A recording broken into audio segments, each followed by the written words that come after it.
ప్రభు ఇంకా మన కొరకు దీర్ఘశాంతంతో ఎదురు చూస్తున్నారు. ఎందుకు?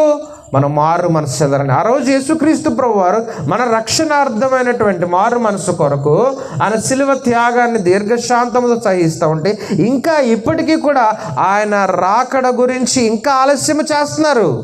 ఎందుకనంటే దీర్ఘశాంతంతో ఇంకా కనిపెడతా ఉన్నారు. అందరూ మారు మనసు పొందాలని, అందరూ మారు మనసు పొందాలని. ఇది దేవుని దీర్ఘశాంతము.